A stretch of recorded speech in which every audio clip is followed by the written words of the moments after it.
జయంత్ గౌడ్ గారు మీరు చెప్పండి, ఇప్పుడు బీసీ ఇష్యూ నడుస్తుంది కదా, మరి బీసీ ఇష్యూ నడుస్తున్న సందర్భంలో ఈ విధంగా ఈ యొక్క ఇష్యూ రావడం అనేది ఏ విధంగా తీసుకుంటారు? మీ అభిప్రాయం చెప్పండి.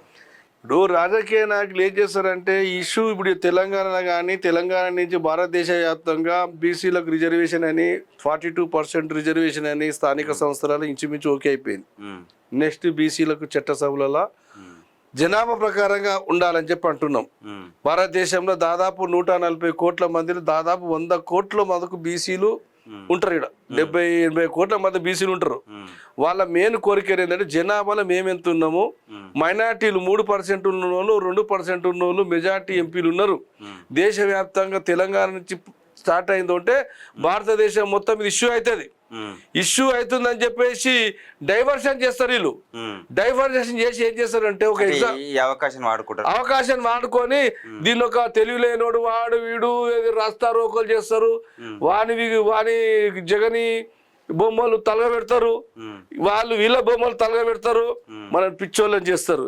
నేను ఒక్కటే అంటున్నా, చంద్రబాబు నాయుడు ఆ లడ్డు ఎన్ని రోజుల కింద వచ్చింది నీ దగ్గరికి, నువ్వు చెక్ చేసిన లడ్డు మాకు చూపి. నేను చెప్తున్నా, ఆయన గవర్నమెంట్ పోయింది 100 రోజులు. అప్పుడు ఏం చేసినావు చంద్రబాబు? నువ్వు పడుకున్నావా? You are the great leader of India. దేశ ప్రధానం తయారు చేసినోడు నీకు రాజకీయం తెలియదా?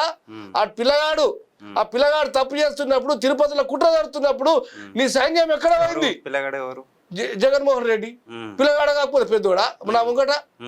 పిల్లగాడికి 54 ఏళ్ళు ఏదో రాజశేఖర రెడ్డి అది ఇది అని ఆయన మొక్క చూసి అలా అయ్యే మొక్క చూసి ఓట్లేసిండ్రు. ఓట్లేస్తే అన్ని పిల్లకాయ శాస్త్రాలు చేసిందని ఇంటికి పంపిర్రు. మరి నువ్వు ఏం చేసినావా లడ్డు? అప్పుడు ఎందుకు దొరకబట్టలేదు? కల్తీ చేసినందుకే దేవుడు పనిష్మెంట్ ఇచ్చారంటారా? మరి ఊకుంటాడు ఆ దేవుడు అంటే? దేవుడు ఎవ్వరు దేవుళ్ళైనా గౌరవించాలి. మనం ఏ మతాన్నైనా గౌరవించింది హిందూ మతం. మనం హిందువులం అంటే భారతీయులు అంటే అన్ని మతాలను గౌరవించినప్పుడు తప్పు చేస్తూ బయట జనాలు అదే మాట్లాడుకుంటున్నారు. గత ప్రభుత్వం ఓడిపోయిందంటే అప్పుడు గిట్లా చేసిరు కాబట్టి గిట్లా అయింది. అరే మొత్తం క్రిస్టియన్ ఫండ్ అంతా తీసి క్రిస్టియన్ మతస్థులకు చాలా మంది ఎంకరేజ్ చేసినాడు జగన్. మరి రాజశేఖర రెడ్డి మన చంద్రబాబు ఏం చేసిండు? షో చేయడా?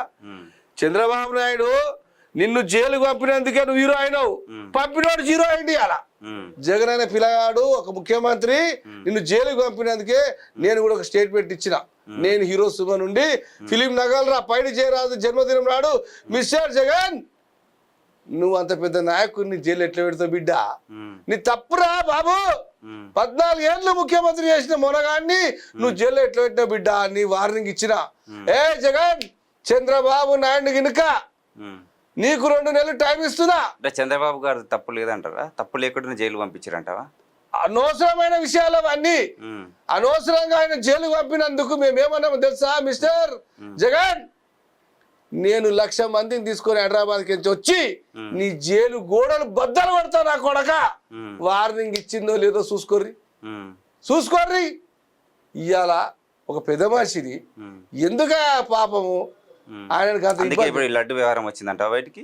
అరే మరి ఇప్పుడు లడ్డు వ్యవహారం చంద్రబాబు నాయుడు అప్పుడే తీసేది. ముందుగా చెప్పిన ప్రతీకారాలు చేసి ప్రజలను పిచ్చితో వట్టియకురి డబ్బు ప్రజాధనం వృధా చేయకూరి అని చెప్తున్నా ముఖ్యమంత్రులకు ప్రధానమంత్రులకు. ఇలా అయ్యే జాగిరి కాదు ఇది.